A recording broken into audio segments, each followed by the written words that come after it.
현대 물리학의 한계, 특히 블랙홀 주변에서 일어나는 이상현상이나 양자역학과 상대성 이론의 불일치 등을 이렇게 연구를 해서 이런 시뮬레이션의 버그를 찾을 수 있다고 제안을 하는데요. 안녕하십니까? 아제너드 오 작가입니다. 안녕하세요, 아제너드 2D입니다. 오늘은 뭔가 좀 황당한 주제 같은데요. 예, 그렇게 볼 수도 있죠. 오늘은 한 유명 해커가 발표한 시뮬레이션 우주에서 탈옥하자는 주장에 대해서 한번 얘기해 보도록 하겠습니다. 시뮬레이션 현실에서 탈옥이요? 그렇습니다. 유명 해커 누군데 저런 황당한 이야기를 주장하나요? 예, 일단 조지 호츠라고 하는 이 컴마.AI의 창립자이자 유명한 해커예요. 이 사람이 2019년 SXSW라는 컨퍼런스에서 시뮬레이션 가설에 대해서 이제 강연을 했는데요. 이 사람 말하기를 우리는 비디오 게임 캐릭터와 유사하며 우리의 현실이 상위 세계, 즉 고도로 발달된 외계 문명이나 포스트 휴먼 AI에 의해 만들어진 이제 시뮬레이션 현실일 수 있다고 주장을 하면서 이 시뮬레이션에서 탈출하거나 저 고차원 상위 세계에 영향을 미칠 방법을 찾는 것이 중요하다고 이야기를 했습니다. 우리가 살고 있는 우주나 현실이 고차원 존재에 의한 시뮬레이션 가설이라는 주장은 이 가설의 선구자 닉 보스트롬의 그것과 크게 다를 바 없는 것 같은데요. 그렇습니다. 이미 저희가 많은 영상을 만들기도 했고요. 그렇죠. 닉 보스트롬은 이제 저런 시뮬레이션의 상위 시뮬레이션, 즉 조상 시뮬레이션이라고 불렀는데, 이렇게 상위 시뮬레이션을 탄생하게 한 존재를 자연주의적 신개보학이라는 이름으로 불렀다고 저희가 예전 영상에서 말씀드렸죠. 그러니까요. 저 조지 호츠라는 해커가 하는 시뮬레이션 가설은 특별한 건 없는 것 같은데요. 이 가설에 대한 다른 의견을 제시한 게 또 있나요? 일단 이 사람이 말하기를 이 발표에서 우리가 만든 가상세계들, 우리가 만든 가상세계라고 하면은 일종의 컴퓨터 게임 같은 거 이런 거 있지 않습니까? 그렇죠. 이제 그런 것도 하나 오픈월드 가상세계가 돌아가니까 이런 것들의 복잡성이 점점 증가하고 있고 그렇잖아요. 초창기 때 이 비디오 오픈월드 게임에 비하면은 지금 게임들은 엄청나게 더 복잡하고 더 정교하잖아요. 당연하죠. 이런 이유로 우리를 이제 비디오 게임 캐릭터에 비유를 하면서 우리의 현실이 더 높은 차원의 존재에 의해 만들어진 게임일 수 있다고 말을 합니다. 사실 이 얘기도 다 누구나 하는 얘기긴 하지요. 일단 그러면서 이제 우리가 알고 있는 이제 우주의 물리 법칙이 변할 수는 있지만 수학은 보편적일 가능성이 높다고 주장을 하며 이는 이제 우리 세계가 수학적 규칙에 기반한 시뮬레이션일 수 있음을 이제 암시한다고 주장을 했습니다. 또한 양자역학과 상대성 이론의 통합 문제 등 현대 과학의 이런 미해결 문제들이 존재하는 것이 바로 이제 우리 세계가 완전히 이해되지 않은 시뮬레이션일 가능성을 시사한다고 이제 밝혔는데요. 현재 물리학의 난관인 양자역학과 상대성 이론의 통합, 이게 유명한 양자중력 이론 아닙니까? 이게 여기서도 나오네요. 그렇습니다. 저희가 척근 이론 편이나 우주 컴퓨터 편 이런 데서 여러 번 말씀드렸죠. 그럼 결국 이 친구가 주장하는 시뮬레이션 가설은 다른 사람들의 주장과 큰 차이 없는 보편적 주장 같은데요? 맞습니다. 사실 별로 다를 거 없어요. 기본적인 주장은 이제 기존의 닉 보스트롬의 주장과 별로 다를 게 없죠. 다만 이제 여기서 더 나아가서 이제 우리가 살고 있는 현실이 가상 현실이라면은 이 현실을 탈출한다고 하는 주장이 일단 좀 엽기적으로 들리지 않습니까? 그러니까요. 도대체 어떻게 탈출한다는 거예요? 그러니까 이 조지 호츠는 이 시뮬레이션에서 탈출하거나 상위 세계나 이제 고차원 우주에 영향을 미칠 방법을 찾는 것의 중요성을 강조를 합니다. 상위 세계, 고차원 우주, 그런 것이 존재한다는 증거도 없지만 거기에 영향을 주는 방법을 찾는다고요? 그렇습니다. 이 친구 무슨 약을 드신 거 아닌가요? 여러 가지 방법이 있을 거라 주장을 하는데요. 일단 우리가 시뮬레이션 안에 있다는 것 가정을 하고, 그럼 우리가 시뮬레이션 안에 있다는 사실을 스스로 자각을 하고 이를 적극적으로 탐구하는 것 자체가 탈출의 첫 단계가 될 수 있다고 주장을 합니다. 첫 주장부터 약간 사이비스러운 주장 같은데. 그렇긴 합니다만 일단 계속 얘기를 들어보자면은 현대 물리학의 한계, 특히 블랙홀 주변에서 일어나는 이상현상이나 또 아까 얘기했던 양자역학과 상대성 이론의 불일치 등을 이렇게 연구를 해서 이런 시뮬레이션의 버그를 찾을 수 있다고 제안을 하는데요. 특히 이 사람은 이제 해커답게 옛날 페미컴 게임인 슈퍼마리오 월드 이 게임에 이미 코드 실행이라는 사례가 있는데요. 이게 뭐냐면은 우리가 사용하는 프로그램은 실행 코드들인 이진수로 이제 메모리상에 로드됩니다. 그리고 이제 코드는 일련의 순서에 의해 실행되는 건데요. 명령어들이 쭉 실행되는 건데 사용자가 이 메모리를 액세스할 수 있고 이 메모리를 변경할 수 있다면은 원래의 의도와는 다른 코드를 실행시킬 수 있고 아예 다른 코드를 심어서 실행시킬 수도 있습니다. 우리가 보면은 가끔 자주인가? 하여튼 그 윈도우에 취약점 발견됐다고 뭐 이런 거 막 나오지 않습니까? 종종 뜨죠? 그렇습니다. 이런 거의 99%는 대부분 이러한 메모리 취약점이에요. 아, 그렇군요. 그러니까 운영체제는 이러한 메모리 영역을 외부에서 건드리지 못하게 이제 보호하는데 어떠한 우회 방법 등을 통해서 이 메모리 접근 가능한 방법이 발견되는 경우가 이런 게 메모리 취약점이 발견된 거거든요. 그 스타크래프트의 맵 에디터도 그 특정 입력값에 대한 이 검증 과정이 없다 보니까 이 입력값을 조작을 해서 단순히 그 맵의 데이터를 넘어서 이 게임상의 다른 데이터도 조작 가능한 이런 방법이 있는데 이러한 것도 이 경우에 해당된다고 할 수 있습니다. 그러니까 이렇게 우리도 우리 우주의 코드를 해킹할 수 있을지 모른다고 주장을 하고 그 실제 그 우리가 쓰는 그 디램 있지 않습니까? 그런 거의 내용을 변조시킬 수 있는 그 로우 해머라는 컴퓨터 해킹 기법이 있는데 이런 방법을 응용해서 이것과 유사한 방식으로 우리 현실의 하드웨어, 즉 우리의 고차원 상위 현실에서 구동되고 있는 이런 시뮬레이션 컴퓨터에 영향을 줄 수 있을 거라고 이제 추측을 한 거죠. 아니, 우리 현실 세계에 사용하는 해킹 방법을 사용해서 상위 세계 우주의 컴퓨터를 해킹한다고요? 그렇습니다. 이게 무슨 영화 그 인디펜던스 데이에서 그 지구 바이러스 가지고 외계 컴퓨터 감염시킨 거랑 이런 얘기보다 더 황당한 거 아니에요? 어떻게 보면 그렇긴 한데 근데 정말 만약 우리 우주가 컴퓨터 시뮬레이션 프로그램이고 그래서 이제 운영체제 역할을 한다고 생각을 하고 우리는 거기서 돌아가는 이제 일종의 하위 프로그램, 뭐 워드나 엑셀, 뭐 아까 했던 뭐 스타크래프트 같은 게임 이런 하위 프로그램이라고 생각을 해보고 그리고 이러한 시뮬레이션 프로그램에 앞서 얘기한 저러한 보안 취약점이 있다고 하면은 완전히 말도 안 되는 소리는 아닐 수도 있지만 사실 우리가 이제 GTA 같은 게임을 하는데 뭐 거기 등장하는 NPC가 게임을 통제할 수는 없잖아요. 그건 그렇죠. 그러니까 우리라는 존재가 저러한 시스템 안에 독립 실행 가능한 프로그램인지 아니면은 그 프로그램 내의 그 객체인지에 따라 이제 뭐 다르다고 볼 수는 있습니다. 그럼 그건 그렇다고 치고 그럼 무슨 수로 블랙홀 주변에서 벌어지는 이상현상이나 뭐 양자중력 이론을 발견한다는 겁니까? 이제 그런 것은 바로 그 양자 컴퓨터와 초지능 AI가 등장하면은 해결 가능하다는 뻔한 얘기긴 합니다만 특히 그 양자 컴퓨터가 등장하면 그 우주 컴퓨터의 시뮬레이션 계산 능력에 부담을 주게 된다는 거죠. 그래서 이 상위 세계에 그 주의를 끌 수 있다고 하며 그 초지능 AI가 개발되면은 우리보다 더 지능적인 존재가 이 시뮬레이션의 본질을 이해하고 그러다 보니 이 시뮬레이션의 취약점을 발견하고 탈출 방법을 찾을 수 있을 것이라고 주장을 합니다. 양자 컴퓨터와 그 초지능 AI가 등장하면 저 위에 상위 우주에서 하위 우주인 우리가 어그로 끈다고 생각해서 관심을 가질 수 있다. 이거 작년 여름에 저희가 한번 그 영상으로 소개시켜드렸던 한국 작가 그 존 프롬의 단편 SF 소설 신의 소스 코드와 내용이 유사한데요. 그렇습니다. 그 굉장히 이거랑 비슷하죠. 그 상위 시뮬레이션 우주로 막 끝없이 올라가는 이런 이야기가 유사를 한데 아무튼 이 조지 호츠는 더 나아가서 이제 엔트로피 증가로 인한 그 우주의 궁극적 운명에 대해서 이제 논의를 하고 그래서 이를 극복하기 위해서는 상위 우주로 나아가야 할 필요성을 계속 제기하면서 궁극적으로는 이러한 아이디어를 탐구하고 추구하기 위한 교회 설립을 고려 중이라고 얘기를 합니다. 교회요? 예. 아니 그 시뮬레이션 세계를 탈옥하는데 왜 교회가 필요한 겁니까? 그리고 여러 단체도 많은데 왜 하필 교회예요? 일단 이 호츠의 얘기는 그 전통적인 종교의 의미의 교회라기보다는 이제 공통의 목표를 가진 사람들의 이제 집단적 노력을 조직하고 그걸 또 지속할 수 있는 구조로의 교회를 얘기하는 거예요. 그래서 이것을 통해서 시뮬레이션 가설을 더 깊이 탐구하고 그 잠재적인 탈출 방법을 연구할 수 있을 것이라고 이제 기대를 하는 거죠. 그러니까 기업과는 달리 이제 교회는 이제 단기적 이익보다는 장기적인 목표를 추구할 수 있고 그러니까 교회라는 거는 이제 특정 믿음과 목표를 중심으로 사람들을 모을 수 있는 구조를 제공하기 때문에 시뮬레이션 현실의 이 탈출이라는 지상과제를 이루는데 큰 도움을 준다고 생각을 하는 거죠. 뭐 다행히 무슨 사이비 교주가 되려고 하는 건 아닌가 본데요. 근데 저거랑 사이비 교주는 뭔 차이인지 모르겠습니다.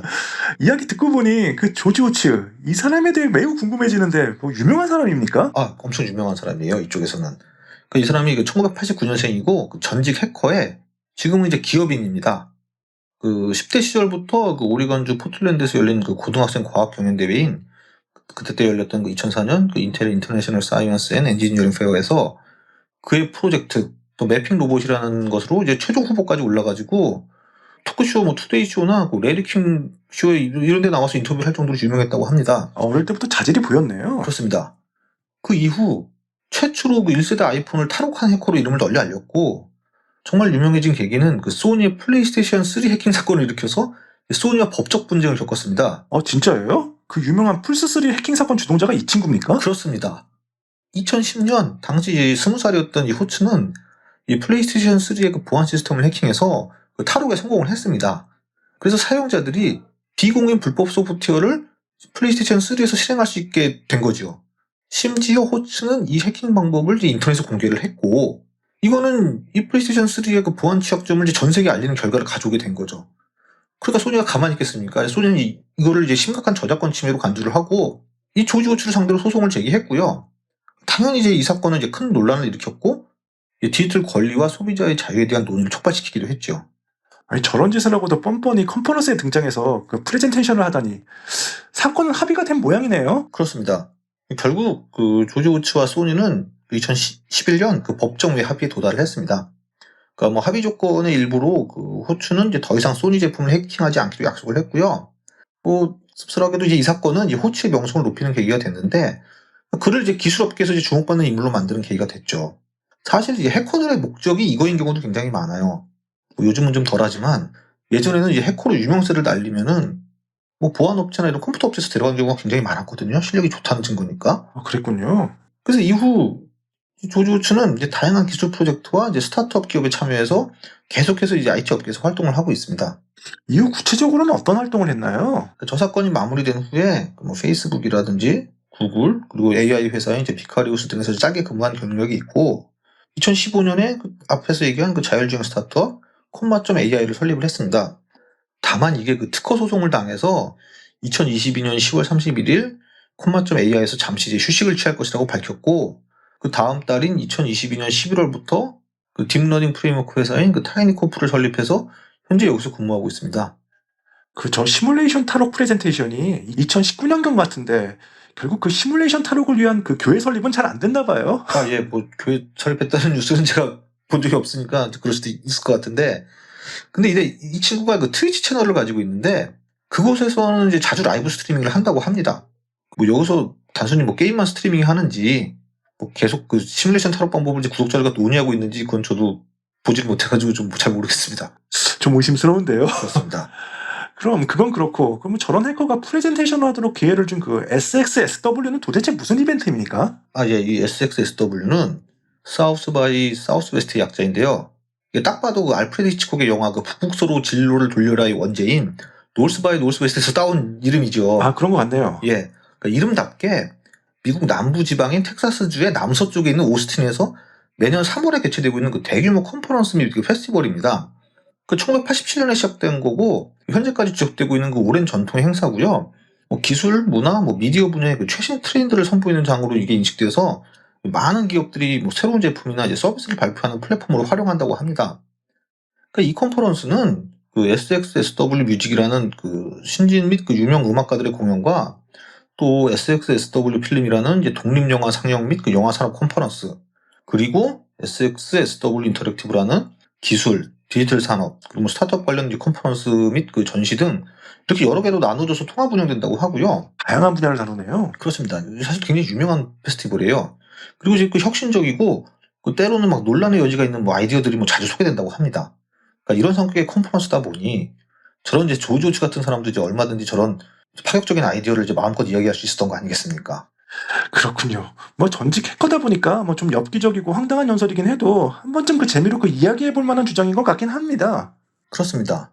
뭐 사실 진지하게 들을 얘기는 사실 아니라고 보는 게, 저 사람 직업이 해커다 보니까 그 철저하게 지금 현대의 프로그램 관점에서 보는 시각인데, 저는 그 정말 만약에 정말 이 우주가 먼 미래에 만들어진 컴퓨터 시뮬레이션 프로그램이라고 해도 그 구조가 지금 우리가 사는 이 시대의 컴퓨터 프로그램, 즉 그 튜링 머신과 이 폰 노이먼 구조를 물려받은 이 구조와는 전혀 개념부터 완전 다를 것이라고 생각하기 때문에 지금 현대의 프로그램 논리로 이러한 얘기를 하는 것은 앞에서 얘기했던 그 인디펜던스 외계인 우주선을 인류의 컴퓨터 바이러스로 감염시킨다는 것보다 이제 더 황당하게 느껴집니다. 그리고 사실 이 시뮬레이션 자체가 하나의 컴퓨터 프로그램이고 우리도 그 안에서 돌아가는 프로그램이에요. 근데 뭘 탈옥을 해요? 현실로 어떤 게 현실이에요? 우리는 프로그램인데. 탈옥을 해서 어디로 간다는 거예요? 상위세계라고 그러지 않았습니까? 상위세계가 어떤 겁니까? 상위세계라는 게 어디서 우리는 프로그램인데 프로그램이 어떻게, 그러니까 우리가 만든 프로그램이 우리 세상으로 나올 수 있어요? 아, 절대 안 되죠. 그렇죠.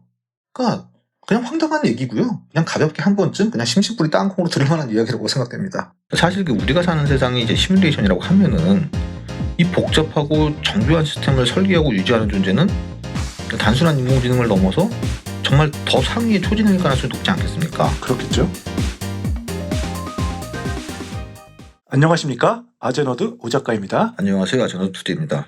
오늘 간만에 시뮬레이션 우주에 관한 이야기를 해주신다고요? 예. 오늘은 한 인공지능 학자가 주장하는 시뮬레이션 우주 탈출 방법에 대해서 한번 이야기를 해볼까 합니다. 시뮬레이션 우주 탈출이요? 그렇습니다. 이거 저번에 조지 우치라는 한때 유명한 해커이자 현재 기업인인 이 사람도 비슷한 주장을 했다고 저번에 영상 만들었었잖아요. 맞습니다. 하지만 이 조지 우츠는 당시 젊은 해커답게 게임하고 비교했잖아요. 다소 좀 가볍게 시뮬레이션 현실의 탈출을 설명했다고 하면은 이번은 제법 저명한 인공지능 학자가 초지능을 이용한 시뮬레이션 우주와의 접촉 가능성을 이야기했다는 점에서 이전과는 좀 차이가 있죠. 위에 카드에 나오는 이전 영상과 비교해서 보시면 더 좋을 것 같고요. 자, 그럼 초인공지능을 통해 상위 시뮬레이션 세계에 도달 가능하다고 주장하는 사람은 누군가요? 그 주장은 또 무엇이고요? 한번 말씀해 주시죠. 그 전에 좋아요와 구독, 알람 설정 한번 부탁드리겠습니다. 예. 로만 얀폴스키라는 현재 루이빌 대학교 컴퓨터 공학과 교수로 재직하고 있는 학자인데 이분은 AI 안전성과 관련된 연구에서 특히 유명한 학자로서 초지능이 인류에 미칠 위험성을 깊이 탐구하고 경고해 온 사람이에요. 특히 초지능이 이제 인간을 초월하는 지능을 갖게 될 경우 일어날 수 있는 여러 잠재적 위협, 이를테면 인간 통제의 한계를 넘어서 스스로의 목적을 추구할 가능성에 대해 심각한 우려를 가지고 있는 사람입니다. 로만 얀폴스키라는 이분은 초지능이나 AI 연구자 같은데 무슨 시뮬레이션 우주의 탈출을 주장하나요? 역시 이 사람이 영향을 받은 아이디어의 학문적 배경은 저희가 시뮬레이션 우주 1편에서도 언급했던 닉 보스트롬의 2003년 논문 Are You Living in a Computer Simulation? 이거라고 얘기를 하고 있습니다. 거기서 벗어날 수는 없나 보군요. 그렇습니다.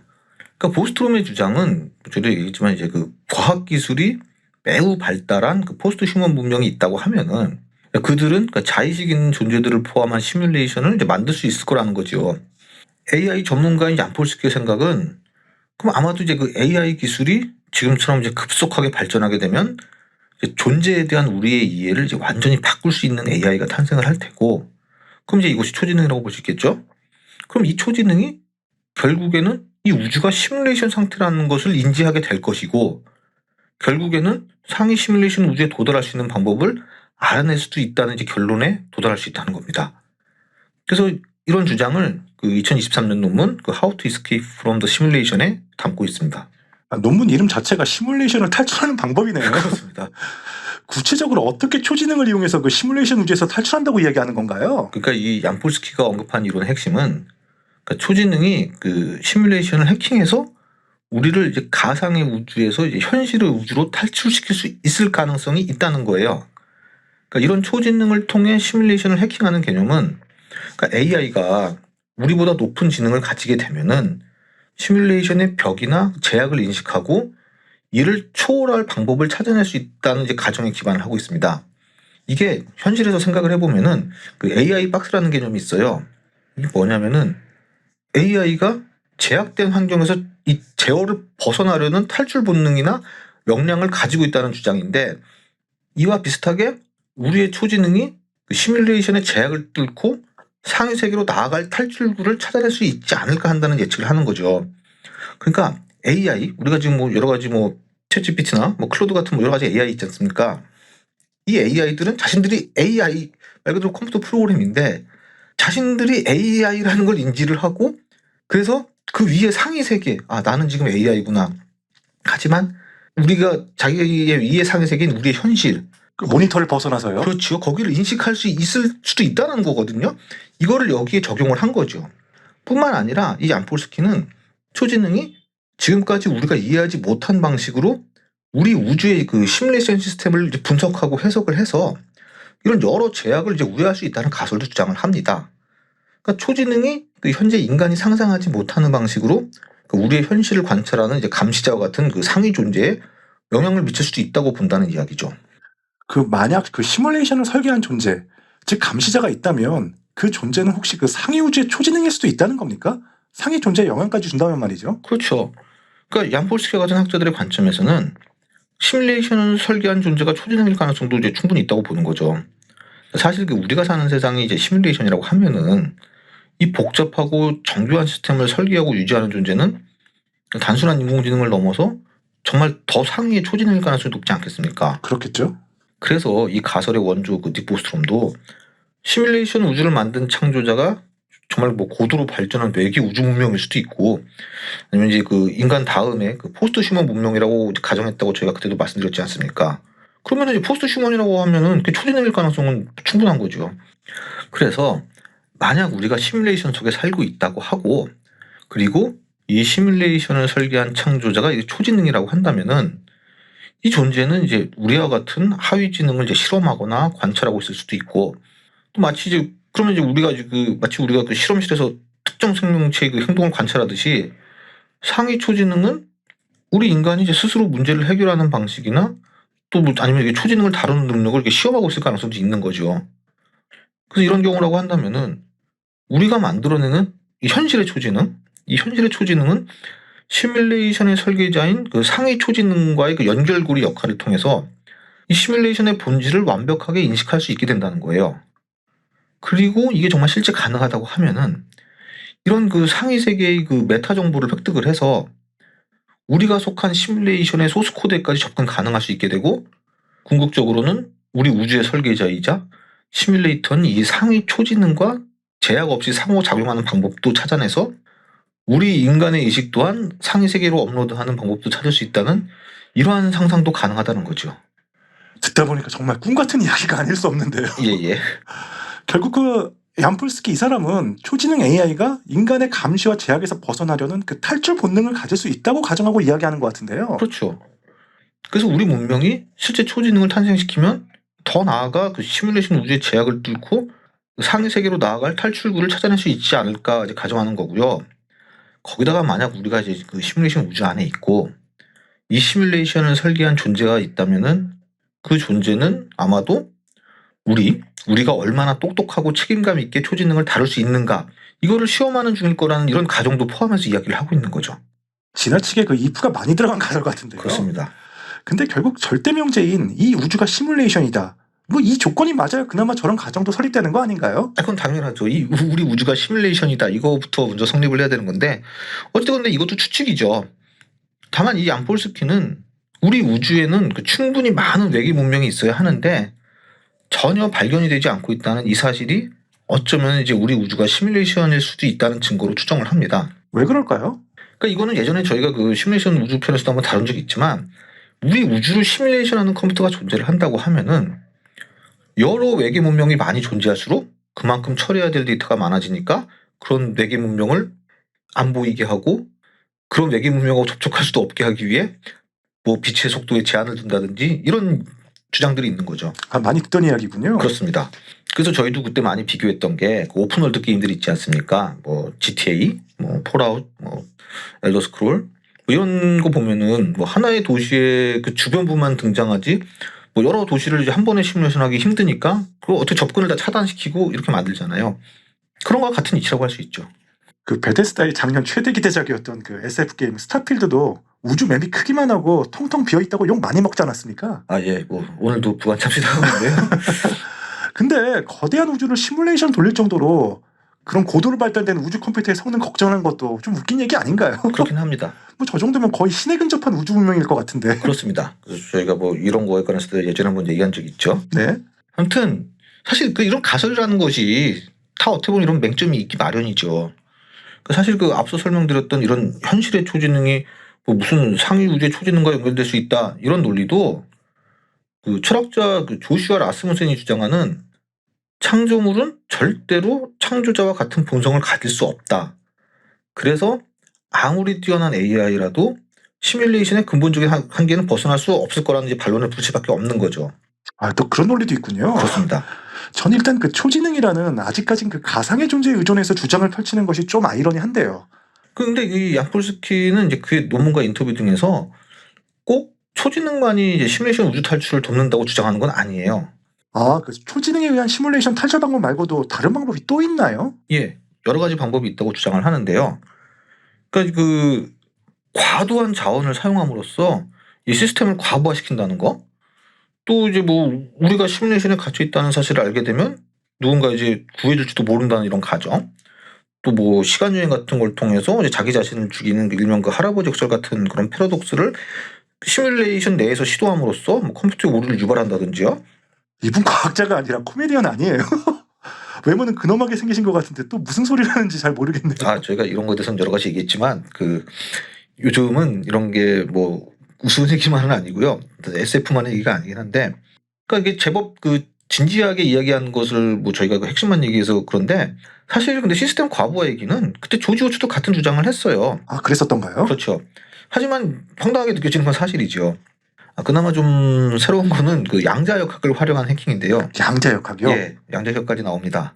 그 양자역학은 현실에서 그 우리가 이해하기 어려운 뭐 여러 막 특이한 현상들이 많이 있다 보니까, 뭐 예를 들어서 그 뭐 양자 얽힘이라든지 뭐 양자 터널링 같은 것들이요.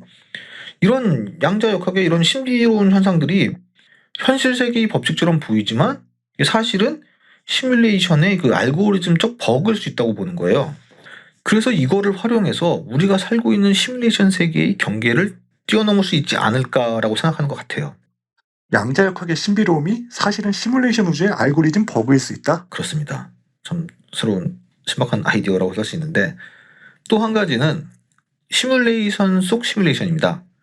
그러니까 우리가 시뮬레이션 안에서 또 다른 시뮬레이션을 만들어서 연구하는 방법이에요, 이거는. 그러니까 예를 들어서 시뮬레이션 속에 인공지능 캐릭터를 삽입해서 이 인공지능이 탈출하는 방식을 관찰하고, 그래서 우리가 그 방법을 그걸 이용해서 따라하거나, 아니면 그 이미 시뮬레이션 탈출을 해본 그 인공지능과 협력을 해서 탈출할 수 있는 방법을 연구할 수 있다는 논리죠. 그러니까 일종의 테스트 베드를 만들어 놓고 거기서 우리가 진짜 탈출할 수 있는지 인공지능을 통해 이제 실험을 해본다는 거죠.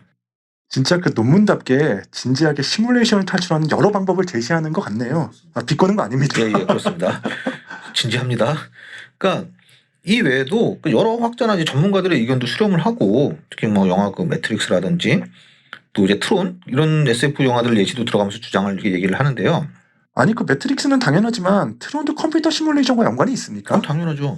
그 영화 트론을 보면은 그 디지타이저라는 물건이 등장을 하는데, 이게 그 뭐 현실 세계의 물건이나 인간을 디지털 형태로 변환시켜서 컴퓨터 속 세계, 즉 그 사이버 스페이스로 전송시키는 장치 아닙니까? 그래서 이제 가상 컴퓨터 세계에서의 주인공들이 활약하는 영화 아닙니까? 최초로 그 CG를 배우에 합성한 영화라는 것만 기억했지 뭐 그런 설정까지는 생각 못했네요. 예. 영화를 좀 제대로 보시고.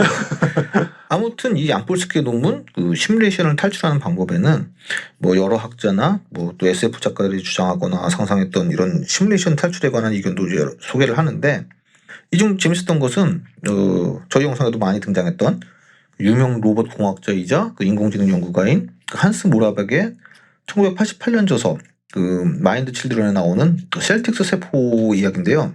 아니, 그 한스 모라백도 시뮬레이션 탈출에 관한 이야기를 저술했었어요? 이제 뭐 책 전체의 내용은 아니고 하나의 에피소드인데요.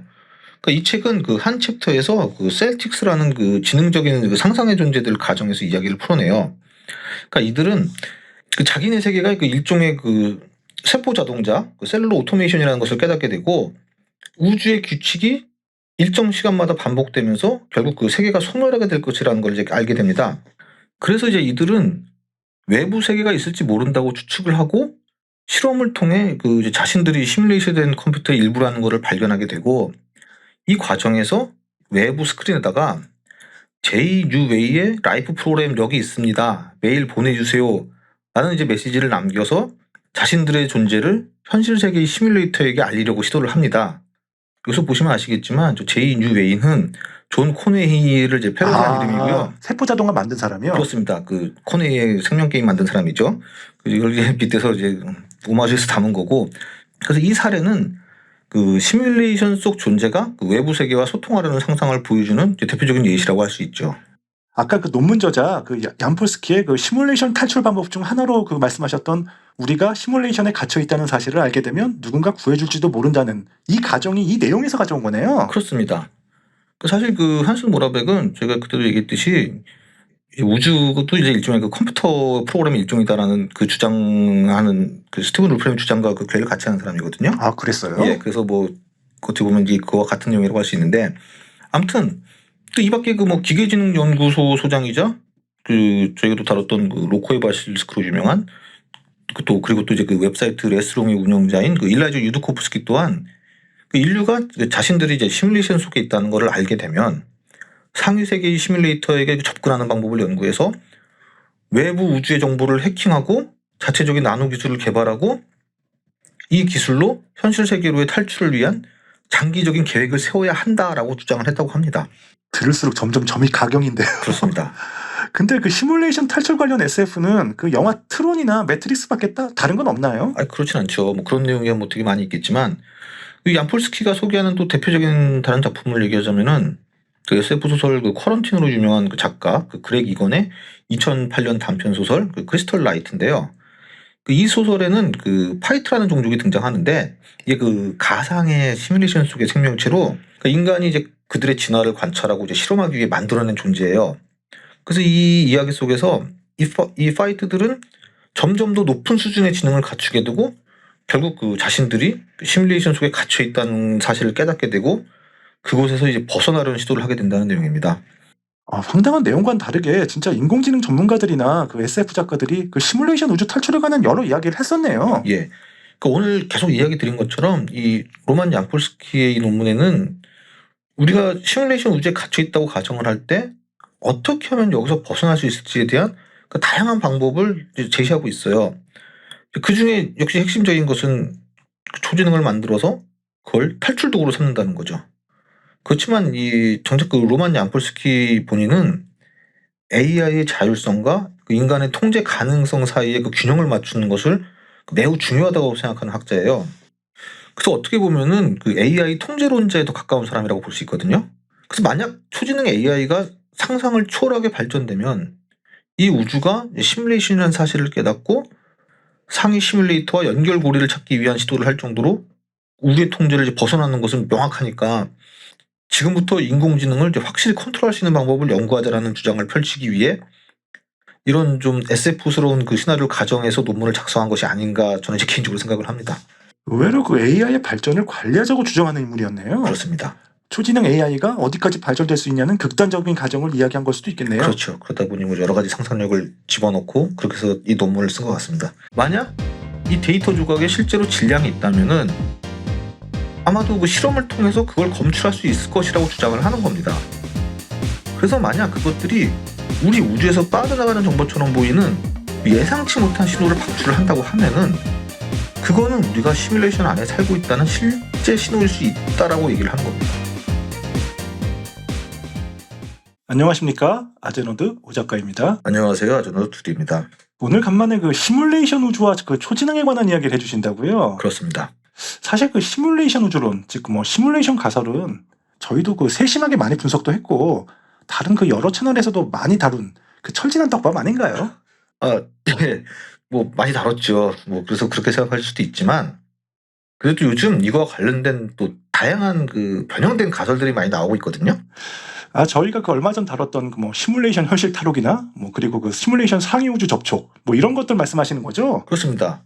정말 이거 어떻게 보면은 그 말하지 않는 셈처럼 뭐 계속 나오는데 이것들과 비슷하게 그 최근 그 영국의 포츠머스 대학의 부교수인 그 멜빈 봅슨이라는 분이 있는데 이분이 그 AIP 어드밴스드에 제출한 논문과 또 그 여러 언론 인터뷰 등을 통해서 그 시뮬레이션 가설에 대한 그 좀 다양한 주장을 펼치고 있어서 오늘 또 이 부분에 대해서 한번 얘기해 볼까 합니다. 그 포츠머스 대학의 그 멜빈 봅슨 부교수요? 예. 그래서 이분이 어떤 주장을 하시는 건가요? 일단 그 이분은 뭐 우리 우주가 뭐 매트릭스나 뭐 그런 여러 SF 등에서 본 것과 유사한 그 초지능 AI가 창조한 우주 컴퓨터의 시뮬레이션일 수 있다라고 주장을 합니다.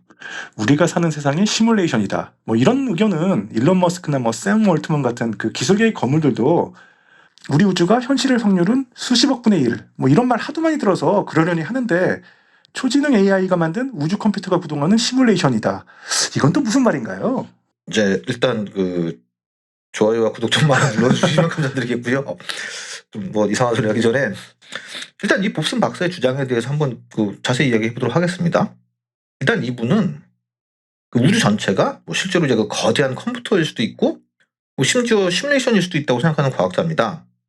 뭐 어떻게 보면 사실 뭐 비슷한 얘기인 것 같지만 좀 다른 부분이 있는데 어찌됐건 이제 이 세상 모든 것이 모두 그 자연에서 이 정보가 어떻게 행동하는지에 기반한다고 생각을 해요. 그래서 이제 단계별로 살펴보면은 먼저 이 법슨 박사의 출발점은 정보 물리학이라고 불리는 것에서부터 시작을 합니다. 원자에서 뭐 은하에 이르기까지 우리 주변의 이제 모든 것이 궁극적으로 이제 컴퓨터가 이제 하드디스크 드라이브에 저장하는 것과 같은 그런 이제 정보의 비트로 설명될 수 있다는 생각입니다. 그래서 이제 정보를 사람들이 보통 이제 뭐 물질과 에너지에 대해 생각하는 것과 같은 방식으로 현실의 가장 기본적인 요소를 이렇게 정보로 보거든요. 그래서 이 정보 물리학을 기초로 정보 역학의 두 번째 법칙이라는 것을 주장을 합니다.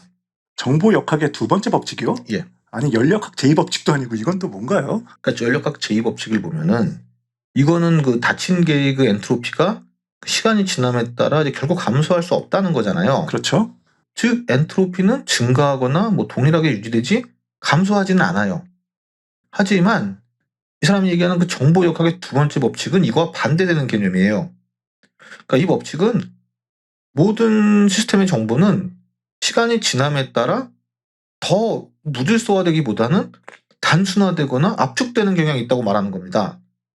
다시 말해서 이 자연이 컴퓨터라고 하면은 이 자연은 끊임없이 코드를 최적화하거나 정리하려고 노력한다는 거예요. 그러니까 프로그램 코드 정리, 리팩토링을 그냥 항상 하는 거죠. 근거 있나요? 좀 억지 같은데요. 뭐 이 얘기들 중에 뭐 근거가 어디 있겠냐만, 근데 이거 잘 생각해 보면은 이 정보역학 제2법칙은 그러니까 이제 우리가 알고 있는 연력학 제2법칙과 달리 그러니까 모든 이제 물리적 또는 그 생물학적 시스템에서 그러니까 정보 내용은 시간이 지남에 따라 자연스럽게 감소하거나 압축되는 경향이 있다는 거예요. 이 컴퓨터 프로그램도 시간이 가면 갈수록 코드가 이제 최적화되고 그렇게 되거든요. 이거 방식과 유사한 얘기인데 이 아이디어를 설명하기 위해 법슨 박사는 코비드-19, 즉 그 코로나 바이러스의 그 게놈 돌연변이를 예시로 듭니다. 이 돌연변이는 더 복잡해지는 대신 오히려 놀랍게도 질서 있는 방식으로 정보를 줄이거나 최적화하는 것처럼 보인다는 거예요. 그러니까 이게 뭔 말이냐고 하면은 코비드 팬데믹 동안 자세히 관찰해보니 실제 생물학적 시스템이 정보 엔트로피를 증가시키기보다는 감소시키는 것처럼 이제 보인다는 겁니다. 다시 말해 이러한 돌연변이는 시간이 지남에 따라 유전적 코딩의 차원에서 보면은 더 효율적으로 변형되고 있다는 거예요. 그래서 이러한 추세는 이 정보역학 제2법칙을 뒷받침한다고 주장을 하는데, 그러니까 이 법칙은 시스템이 컴퓨터 프로그램과 마찬가지로 정보 내용을 압축하거나 최소화한다고 가정을 합니다. 그래서 이거는 우리 우주가 거대한 계산 시스템처럼 작동할 수 있다는 그 자신의 이 광범위한 아이디어에 대한 핵심 증거라는 거예요. 그러니까 그 바이러스와 다른 생물학적 시스템이 정보를 압축하고 최적화한다면 모든 생명체가 가능한 한 효율적으로 실행되는 컴퓨터 프로그램처럼 작동할 것이다. 뭐 이런 말인가요? 근데 이런 증거가 왜 중요한 겁니까? 그거는 이 우주가 하나의 거대한 컴퓨터라는 증거가 된다는 거예요, 이 사람 말은. 만약 정보가 항상 스스로를 최적화한다면은 우주 전체가 하나의 거대한 계산 시스템처럼 돌아가고 있을 수 있다고 주장을 하는 거죠. 그러니까 현실을 끊임없이 디버깅하고 스스로를 최적화하는 거대한 우주 알고리즘처럼 그렇다는 거죠. 우주가 거대한 컴퓨터처럼 작동한다. 그럼 이건 그 저희 정보우주 편에서 비슷한 주장을 했던 그 에드워드 프레드킨, 뭐 스티브 프렘, 세스로이드 등이 지지하는 디지털 물리학과는 다른 개념인가요? 예, 뭐 우주가 큰 컴퓨터라는 이 큰 주제는 저희가 다뤘던 그 내용들과 비슷해 보이지만 사실 좀 내용은 다른데, 이 봅슨의 주장은 그러니까 물리학자들이 얘기하는 그 암흑물질, 즉 우주의 그 전체 질량의 그 거대한 부분을 차지하는 정말 신비롭고 보이지 않는 그 암흑물질과 연결시켜서 이제 우주가 컴퓨터라는 논리를 펼쳐요. 그 암흑물질은 저희가 뭐 예전에 따로 다뤘지만 여기서 다시 좀 설명드리자면은 보통 우리는 뭐 별, 뭐 가스, 은하와 같은 이런 일반적인 물질의 빛을 감지해서 그것들이 얼마나 많은지 알아내지 않습니까? 많이 설명해 주셨죠? 그렇습니다. 하지만 이제 우리가 보는 것의 질량으로는 설명할 수 없는 이 여분의 중력이 있어요. 그러니까 은하계는 우리가 그 질량으로 예측되는 이거보다 더 빨리 회전하고 있고, 그 속도라면은 우리 은하는 지금 이렇게 뭉쳐 있을 수가 없고 별들이 산산이 흩어져야 하지만 실제로 그렇지 않다는 것은 우리 은하에 보이지 않는 물질이 많이 있다는 얘기가 됩니다. 그래서 그 중력으로 인해서 지금 이렇게 별들이 흩어지지 않고 뭉쳐 있다는 건데, 그래서 우리는 그것을 이제 암흑물질이라고 부르고 있지 않습니까? 그게 빛이라든지 뭐 다른 전자기 복사와 상호작용하지 않기 때문에 이게 우리가 볼 수가 없어요. 그래서 암흑물질은 중력 효과를 통해서 이게 간접적으로만 관측이 됩니다. 그래서 이제 뭐 눈으로 직접 볼 수는 없지만 중력 렌즈 효과에 의해서 빛을 휘게하고 뭐 은하의 움직임에 영향을 미치는 방식으로 그것이 존재한다는 것이 간접적으로 이렇게 어렴풋이 알 수 있는 거죠. 그래서 여기에 이 봅스는 어쩌면은 그 보이지 않는 질량, 즉 암흑물질이 실제로 정보일 수도 있다고 주장을 하는 겁니다. 아, 암흑물질이 정보요? 그렇습니다. 그러니까 이것이 우리의 현실을 하나로 묶어주는 보이지 않는 코드라는 거죠. 즉 우주의 암흑물질이 정보, 우주의 코드로 저장될 수 있다고 가정을 하고, 그렇다면은 정보 자체의 질량이 있고 그게 5번째 물질 상태를 구성한다는 의미입니다. 그래서 이런 주장을 종합해 보면은 결국 우주는 이제 거대한 컴퓨터라는 것이 이 사람의 주장인 거죠. 그래서 우주가 거대한 컴퓨터라면 그것으로 무엇을 한다는 말입니까? 그 우주가 컴퓨터로 작동을 한다고 하면은 그거는 누군가 또는 무언가가 그 설계한 시뮬레이션을 작동하기 위해 존재한다는 거고, 우리는 거기에 살고 있다는 거죠. 그래서 이것의 근거로 뭐 저희도 그 시뮬레이션 노즈편에서도 얘기한 적 있지만 뭐 자연계의 그 최대 속도, 즉 뭐 빛의 속도라든지 이런 것들은 소프트웨어 프로그램에 엄격히 정의된 제한이라고 주장을 하고, 자연의 대칭적인 눈송이나 나비 날개 같은 이런 효율적인 디자인 패턴 같은 것은 컴퓨터가 이제 에너지를 절약하는 방식이라고 생각을 하는 겁니다, 이 사람은. 말씀처럼 저런 근거는 다른 사람들도 많이 주장하잖아요. 그렇습니다. 그래서 사실 뭐 여기까지만 보면 그렇게 뭐 별 차이가 없을 것 같지만, 하지만 이 봅슨 박사는 여기에 구체적인 실험을 제안을 해요. 그래서 입자와 반입자를 충돌시킨 후 두 입자가 서로 소멸할 때 특정 주파수의 빛이 튀어나오는지를 확인한다는 거예요. 만약 이 데이터 조각에 실제로 질량이 있다면은 아마도 그 실험을 통해서 그걸 검출할 수 있을 것이라고 주장을 하는 겁니다. 그래서 만약 그것들이 우리 우주에서 빠져나가는 정보처럼 보이는 그 예상치 못한 신호를 방출을 한다고 하면은 그거는 우리가 시뮬레이션 안에 살고 있다는 실제 신호일 수 있다라고 얘기를 하는 겁니다. 그러니까 그 입자와 반입자가 충돌하는 실험을 해서 소멸 시 특정 빛의 주파수가 방출되었다면 시뮬레이션된 현실에서 정보가 빠져나간다는 것을 나타낼 수 있으므로 이 이론을 증명할 수 있다. 뭐 그런 말인가요? 그렇다고 할 수 있죠. 저게 가능한 실험인가요? 이게 당연히 그 입자를 이제 빛의 속도에 가깝게 가속할 수 있는 또 대형 입자 가속기가 필요합니다. 그리고 이제 거기다가 이제 특정 신호 또는 그 이제 비정상적인 빛 주파수를 찾아내고 엄청난 양의 충돌 데이터를 처리하기 위한 그 최첨단 데이터 분석 시스템도 필요하고요. 이런 거 하는 게 그 입자 가속기 아닙니까? 그 LHC 같은. 그래서 실제로 이를 위해서 이 봅슨 박사는 그 크라우드 펀딩 같은 그 자원 지원을 이제 모색하고 있다고 합니다. 아, 돈까지 모으다니 대단한 신념인데요. 그렇습니다. 흥미롭게도 이 봅슨 박사는 이제 물리학에서 멈추지 않고 더 나아가 요한복음에서 그 성경적 힌트를 발견했다고 주장을 하는데요. 성경에서요? 그렇습니다. 이게 뭔 말이냐면은 그러니까 구체적으로 그 태초에 말씀이 계셨다는 이 구절 중 말씀 이거를 시뮬레이션을 실행하는 코드로 해석을 합니다. 그래서 이 코드를 그 우주 창조의 근본적인 것으로 보고 모든 것은 그로 인해 만들어졌다라고 해석을 하면서 신성한 초지능 AI가 이 우주의 창조자이자 시뮬레이션된 현실의 근본이라고 결론을 내려요. 그래서 이것은 전통적으로 기독교 교리에서 신이 창조주로 이해되는 것과 비슷합니다. 그래서 이제 신의 역할을 우주를 프로그래밍하고 지속적으로 운영하는 책임이 있는 진보된 지능으로 취급을 하는 거죠. 신은 우주 컴퓨터를 만든 무한한 능력을 지닌 AI일 수 있다. 이 말인가요? 그렇습니다. 어디서 많이 듣던 주장인데요. 그렇기는 하지요. 물론 이제 봅슨 박사 본인도 그 일단 자기 주장이 이제 가설이라고 이야기는 합니다. 그렇죠. 이게 가설이지 이게 뭐 증명된 일은 아니죠. 당연하죠. 다만 과학적으로 검증할 수 있다고 이제 주장하는 것이 좀 독특한 거죠. 아까 얘기했던 이 입자 가속기를 통해서 자기는 검증할 수 있다고 얘기를 하고, 그래서 이제 실제로 지금 자금도 모으고 있고요.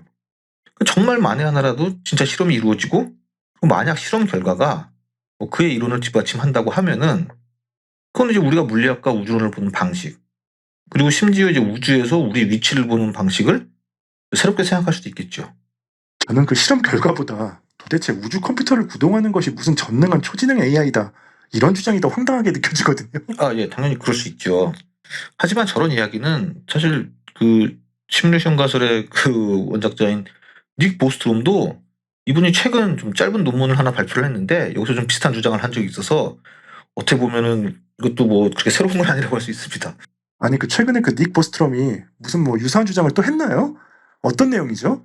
예, 이거는 그 이야기가 길어지는 관계로 다음 시간에 이어서 하도록 하겠습니다. 그러니까 정말 발달된 문명은 과학과 이런 공학을 통해 전통적으로 이게 신에게 기인하는 속성, 예를 들어 뭐 방대한 지식이나 시뮬레이션된 여러 우주를 창조하는 능력이나 불멸성, 또 천문학적 규모에서 물질과 에너지를 제어할 수 있는 능력 등을 또 갖출 수 있다는 말입니다.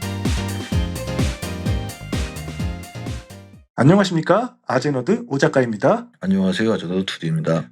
그 지난 시간에 그 포츠머스 대학의 그 부교수인 그 멜빈 봅슨 박사가 주장하는 시뮬레이션 가설 이야기하셨잖아요. 그렇습니다. 그 중에서 뭐 우주 컴퓨터를 구동하는 그 마치 신과 같은 초지능 AI가 존재한다는 개념이 있다고 말씀하셨죠. 예, 그리고 그 저 시뮬레이션 가설의 그 아버지인 닉 보스트롬도 그 최근 한 논문에서 그 비슷한 주장을 펼친 것이 있다고 오늘 그걸 말씀해 주신다고 하셨죠. 그렇습니다. 뭐 이 내용이 그때 저번에 얘기했던 뭐 봅슨 교수의 주장과 뭐 정확히 일치하는 건 아니지만 그 닉 보스트롬도 2024년 그 초안으로 올린 논문 AI 창조와 우주의 호스트, 여기서 인류는 아마도 혼자가 아닐 것이고 우리는 우주적 호스트, 즉 하나 이상의 매우 강력한 그 자연적 또는 초자연적 실체의 집합체 내에 위치할 수 있다, 이렇게 주장을 했습니다. 원문을 보니까 코스믹 호스트인데 여기서 호스트는 어떻게 해석하는 것이 좋을까요? 주체, 주인 등 여러 뜻이 있잖아요. 그렇습니다. 사실 되게 이게 좀 다양한데 여기서의 그 코스믹 호스트는 좀 약간 은유적 표현이 있는데, 일단 호스트는 이것도 한국어로 딱 뭐 자연스럽게 한마디로 번역하기 좀 까다롭긴 하죠. 그리고 여기서의 내용을 근데 감안해서 굳이 한국어 표현으로 이적을 하면은 우주적 공동체 또는 뭐 이제 우주적 연합체 또는 뭐 이제 우주적 초월자 집단, 뭐 이렇게 해석할 수 있을 것 같습니다. 아무튼 뭐 강력한 뭐 우주적 규모의 뭐 커뮤니티나 단체 뭐 이런 걸 뜻한다고 뭐 봐야 할 것 같습니다. 아, 그렇군요. 그럼 그 시뮬레이션 가설을 거의 최초로 제안한 닉 보스트롬의 논문 코스믹 호스트는 도대체 무슨 내용을 담고 있나요? 설명 듣기 전에 먼저 좋아요와 구독 잊지 마시고요. 꼭 눌러주시고요. 이 논문에서 닉 보스트롬은 우리의 우주, 아마도 이제 뭐 전체 우주 또는 뭐 다중 우주라고도 할 수 있겠죠. 정말 이게 극도로 진보된 존재나 문명을 포함하고 있을 것이라고 얘기를 합니다. 카르다쇼프 척도를 벗어나는 뭐 오메가 우주 문명 뭐 이런 건가요? 그렇습니다. 그러니까 이거는 전 우주 또는 그 다중 우주 수준에서 존재할 수 있는 먼 은하계에 사는 매우 진보된 외계 초지능 문명, 또는 우리가 뭐 시뮬레이션 우주 안에 존재하는 경우에는 그 창조자인 뭐 시뮬레이터나 우주 컴퓨터, 또는 만약 종교를 갖고 있다 그러면은 전통적인 신이나 뭐 초자연적인 힘, 그리고 또 마지막으로 잠재적으로 우리 스스로 만들어낼 수 있는 먼 미래의 초지능 등등, 결국 이들은 너무 강력해져서 우주적 규모의 공동체, 즉 우주적 호스트의 일부가 될 수 있다는 겁니다. 즉 이 우주적 호스트라는 문구는 초강력한 존재들의 거대한 뭐 우주적 클럽, 뭐 이렇게 말하는 것과 비슷하다고 할 수 있습니다. 아니 그 마블 어벤져스 아니 무슨 공상과학에 등장하는 우주적 존재 클럽인가요? 예. 그러니까 그 전형적인 신과 같은 존재나 우주 컴퓨터, 뭐 초고도 외계 문명, 미래의 초지능 등이 그 막강한 힘을 가지고 서로 일종의 공동체 네트워크를 구성해 그 우주나 다중우주를 컨트롤한다. 뭐 이런 말씀이십니까? 예. 진짜 만한데요? 그렇습니다. 뭐 이런 이론들이 다 그런 거 아닙니까? 더군다나 이 초강력한 존재들은 우주 전체에서 일어나는 일들에 대해서 뭐 하나하나 신경을 쓰고 있을지도 모르고 그들만의 규칙이나 규범을 가지고 있을 수 있다고 합니다. 그래서 이것들은 일종의 보편적 지침이나 우주의 법칙이라고 볼 수 있다는 거예요. 무슨 종교적 규범에 우주의 물리 법칙을 합친 이야기 같은데 예. 그럼에도 불구하고 그래도 철학자이자 또 뭐 과학도 전공했던 닉 보스트롬이 이런 황당한 이야기를 아주 아무런 이유 없이 할 것 같진 않은데요. 뭐 원래 자주 하지 않습니까? 원래 아무 이유는 없지 않겠죠. 왜 저런 우주 호스트에 관심을 가져야 하는지 이유를 설명을 하는데, 이러한 우주적 규칙과 규범을 따르고자 하는 가장 큰 이유는 우리가 초지능을 창조하는 직전에 있다는 거예요. 초지능은 인간의 능력을 정말 엄청나게 능가할 수 있는 뭐 기계지능 같은 거고, 일단 그렇게 되면 우리의 그 AI는 이러한 우주의 힘을 실제로 만날 수 있거나 더 충분히 강력해지면 저 우주적 호스트의 일부도 될 수 있다는 겁니다. 그래서 적어도 언젠가는 그들과 상호작용할 수 있을 만큼 큰 능력을 갖출 수 있다는 이야기입니다. 따라서 우리는 이기적으로 우주를 점령하려는 이런 초지능 AI를 절대 창조해서는 안 되고, 대신 우리의 AI를 좋은 우주 시민, 모범 우주 시민으로 만드는 것을 목표로 해야 한다고 말을 합니다. 그래서 우주의 보편적 규범을 존중해야 한다는 거죠. 그러니까 혹시 그 미래에 우주 전반에 갈등이 있다면 평화를 유지하는 데 도움이 될 수 있는 능력을 갖추게 인공지능을 창조하라. 뭐 이 말씀이신가요? 그렇게 될 수 있죠. 근데 어떤 면에서 인류는 어리석고 파괴적인 면도 갖춘 존재인데 우주적 호스트가 우리 인류가 AI를 만들기를 원할까요? 닉 보스트롬은 이제 그럴 것이라고 판단을 합니다. 그러니까 우리는 그 우주의 규범과 규칙에 대해 상대적으로 아무것도 모르기 때문에 이런 거에 영향을 받을 일도 없고요. 어차피 기술이 제한적이어서 우주적 규모로 할 수 있는 일도 많지 않으니까. 따라서 우리가 현재 이런 저수준 기술에 머물러 있기보다는 잘 정렬된 초지능을 구축하는 것을 우주적 호스트들이 선호할 수 있다고 보는 겁니다. 여기서 이 잘 정렬된 초지능이라는 것은 초지능이 폭주하지 않게 제한되고 관리되는 것을, 통제된 것을 말하는데요. 그래서 닉 보스트롬은 초지능을 일찍 개발하는 것이 나을지 나중에 개발하는 것이 더 나을지에 대해서도 이야기를 합니다.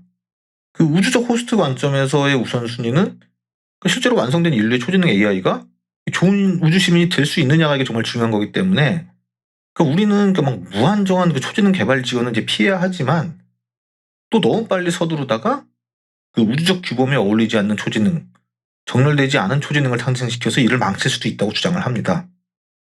아니 그 실제로 저런 그 우주적 호스트들이 존재하는지 아닌지도 모르는데 무슨 우주적 규범 같은 것을 따진단 말이에요? 진짜 무슨 소리 하는지 정말 이해가 안 되는데요. 예, 물론 듣기에는 뭐 진짜 저런 게 있지도 않은데 뭘 저런 거 벌써부터 지켜야 되냐, 이런 정말 황당한 소리라고 생각될 수도 있지만, 그만큼 인간이 이 우주에 대해 아는 것은 거의 없다고 생각하는 거라는 겁니다. 즉 보스트롬의 관점은 이겁니다. 우리가 가령 AI에 대해서 생각할 때 종종 뭐 인간의 복지, 즉 우리에게 좋은 것에만 초점을 맞춰 개발하지 않습니까? 당연한 거잖아요. 그렇죠. 하지만 우주가 강력하고 잘 조율되고 이제 발달된 우주 문명, 이걸로 가득 차 있다고 가정을 할 때, 이런 정말 더 큰 그림을 고려하지 않고 우리가 원하는 것은 무엇이든지 할 수 있다고 가정하는 것은 오만이라는 거예요. 즉 결론적으로 그 초지능을 만들 때 이 초지능은 창조된 후 무엇을 할지 인간은 알 수 없으니까, 우리 자신의 이런 이 지역적 도덕 규범보다 더 큰 우주적 규범이 존재한다는 생각을 해야 하고, 신과 같은 정말 뭐 진보된 우주의 존재나 문명이 뭐 우리를 감시하고 있거나 적어도 결국에는 이제 우리를 발견할 가능성을 무시하면 안 되고, 우리의 AI가 단순히 이게 지구의 이익만을 추구하는 것이 아니라 우주적 규모의 적을 만들지 않도록 설계를 해야 한다, 이 얘기입니다. 근데 그 닉 보스트롬은 2003년 그의 너무나 유명한 논문 우리는 시뮬레이션에 살고 있는가, 이 논문에서 이미 그 자연주의적 신개보학이라는 것을 통해 시뮬레이션 우주의 끝판왕급 그 신적 존재에 대해서 한번 이야기한 적이 있잖아요. 그렇습니다. 저희가 그 시뮬레이션 우주편에서도 얘기했던 건데요. 이 자연주의적 신개보학 혹은 뭐 자연주의적 신통론으로 이제 해석 가능한데, 이거의 핵심 아이디어는 우리가 신과 같은 존재 또는 신과 같은 힘이라고 부를 수 있는 존재가 진보된 기술과 진화를 통해 자연스럽게 나타날 수 있다는 생각입니다. 그러니까 정말 발달된 문명은 과학과 이런 공학을 통해 전통적으로 이게 신에게 기인하는 속성, 예를 들어 뭐 방대한 지식이나 시뮬레이션된 여러 우주를 창조하는 능력이나 불멸성, 또 천문학적 규모에서 물질과 에너지를 제어할 수 있는 능력 등을 또 갖출 수 있다는 말입니다. 그러니까 결국 핵심은 초자연적이거나 형이상학적 기적이 필요하지 않다는 거지요. 자연적 과정과 이런 과학의 꾸준한 진행만 있으면 된다는 겁니다. 따라서 이름이 자연주의적 신개보학인 것이죠. 이미 그 닉 보스트롬은 예전부터 우주에 저런 강대한 존재가 있을 수 있다고 가정했었네요. 그렇다고 할 수 있죠. 물론 그 최근 논문에 밝힌 이 코스믹 호스트는 좀 더 광범위한 그 우주적, 뭐 다중우주적 존재들의 그 연합체들이라고 볼 수 있는데, 그러니까 자연적, 초자연적 또는 그 외의 모든 가능한 정말 매우 강력한 존재를 모두 포괄하는 개념이라고 할 수 있습니다. 반면 그 이전에 언급했던 그 자연주의적 신개보학은 문명이 신과 같이 될 수 있는 진화적 진행이나 아니면 이제 기술적 진보를 강조하고, 순전히 자연적인 과정을 통해서 이제 신과 같은 힘의 기원 이야기, 즉 우리 우주가 시뮬레이션이라면은 끝없이 펼쳐지는 상위 우주들 중 맨 상위, 맨 정점의 존재에 초점을 맞춘다고 볼 수 있죠. 닉 보스트럼이 2014년, 즉 10년도 더 전에 이미 그 슈퍼 인텔리전스, 초지능 관련 책을 집필했었잖아요. 그렇습니다. 저희도 이 책에 관한 영상 몇 편 만들었고요. 그렇습니다. 결국 오늘 이야기도 그 연장선에 있다는 생각이 좀 드는데요. 맞습니다. 그러니까 결국 오늘 이야기를 요약하자면은 어쩌면 우리는 우주나 다중 우주들을 관장하는 강력한 존재들의 이 거대한 공동체, 이 우주의 호스트, 이거의 일부일 수도 있고, 이 우주의 호스트는 우주적 규범이나 법칙 같은 것을 가지고 있을 가능성이 높으니 만약 우리가 초지능을 창조한다면은 그것이 우리 인류만의 가장 좋은 가치뿐만 아니라 더 큰 우주의 도덕, 그 우주의 질서와도 일치하는지를 확인해야 한다. 즉 우리는 우주에 대하여 거의 아는 것이 없기 때문에 초지능 AI를 창조할 때 이것이 우주를 파괴하거나 우주적인 해를 끼치지 않도록 주의해야 한다. 이것이 바로 이 보스트롬 논문 이 초안의 핵심이라고 할 수 있죠.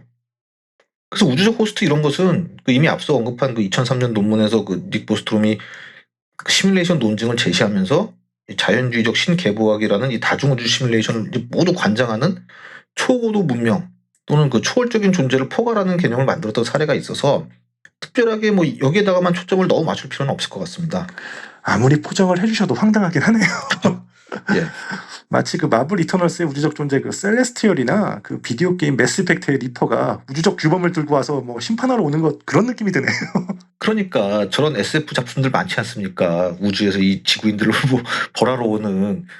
그러니까 까마득한 우주적 존재가 그 인류를 방문한 내용의 그 SF들, 뭐 저희 책에서 뭐 다 다루고 있는데 요즘은 뭐 SF가 뭐 과학이 되고 과학이 SF가 되는 정말 좀 혼돈의 시대이기도 하다 보니 뭐 이런 논문도 나오는 것 같습니다. 그렇겠네요. 저희가 많이 다룬 내용이기도 하고요. 그렇습니다. 오늘 말씀 잘 들었습니다. 오늘은 그 시뮬레이션 가설의 원작자인 닉 보스트럼이 최근에 게재한 논문 AI의 창조와 코스믹 호스트에 관한 여러 이야기를 한번 나눠봤습니다. 흥미로우셨다면 좋아요와 구독 많이 눌러주시고요. 저희는 더 좋은 영상으로 다음 시간에 찾아뵙겠습니다. 지금까지 아제너드였습니다. 시청해주셔서 감사합니다. 감사합니다.